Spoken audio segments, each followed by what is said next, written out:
સંસારના રચયિતા તરીકે પૂજાય છે પરમપિતા બ્રહ્માજી, પરંતુ દેશભરમાં માત્ર 2 જ મંદિરો આવેલા છે કે જ્યાં બ્રહ્માજીની સ્થાપના કરાઈ હોય.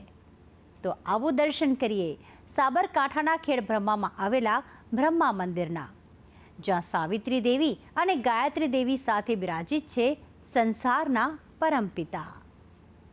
સાબરકાંઠામાં આવેલ ખેડબ્રહ્મા સતયુગમાં બ્રહ્મપુર, દ્વાપરયુગમાં ત્રંબકપુર અને કળિયુગમાં બ્રહ્મખેટક તરીકે ઓળખાતું હતું. એક માન્યતા અનુસાર શિવજીના લગ્નમાં દેવીના રૂપથી ક્ષણિક મોહભંગ થયેલા બ્રહ્માજીએ પાપ મુક્ત થવા માટે આ સ્થળે યજ્ઞ કરેલો. 16 દરવાજાવાળી સુંદર નગરી ભગવાન વિશ્વકર્મા પાસે બંધાવી હતી. યજ્ઞમાં સાવિત્રી દેવી રિસાઈ ગયેલા એટલે દર્ભકન્યાને ઉત્પન્ન કરીને તેમની સાથે બેસી બ્રહ્માએ યજ્ઞ કરેલો. ત્યારબાદ સાવિત્રી દેવી આવી જતા બંનેની સાથે રહીને યજ્ઞ સંપન્ન કરેલો. અને એટલે જ ગર્ભગૃહમાં ભગવાન બ્રહ્મા, સાવિત્રી દેવી તથા ગાયત્રી દેવીની મૂર્તિ સ્થાપિત કરેલ છે. સમગ્ર ભારતમાં પુષ્કર અને ખેડબ્રહ્મા 2 જ સ્થળોએ બ્રહ્માજીના મંદિર હાલમાં અસ્તિત્વ ધરાવે છે. આ મંદિર આશરે 1500 વર્ષ પહેલાં નિર્માણ પામ્યું હતું. આ પવિત્ર ધામમાં બ્રહ્માજીની ચતુર્થમુખી આશરે 6 ફૂટની ઊંચી પ્રતિમા છે. હાથમાં માળા, કમંડળ અને પુસ્તક છે. બંને બાજુ સાવિત્રી દેવી અને ગાયત્રી દેવી બિરાજમાન છે.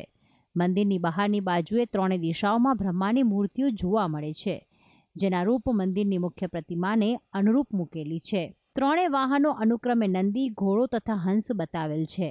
ઘોડા કે નંદીને બ્રહ્માના વાહન તરીકે દર્શાવતા નથી, છતાં ગુજરાતની પ્રતિમાઓમાં આ એક વિશિષ્ટતા જાહેર થાય છે. પુરાણોમાં વર્ણવ્યા પ્રમાણે બ્રહ્માનો જન્મ શેષશાયી વિષ્ણુની નાભીમાંથી ઉત્પન્ન થયેલા કમળમાંથી થયો છે. તેઓ વેદોના પિતા છે અને જન્મથી જ મહાન વિદ્વાન છે.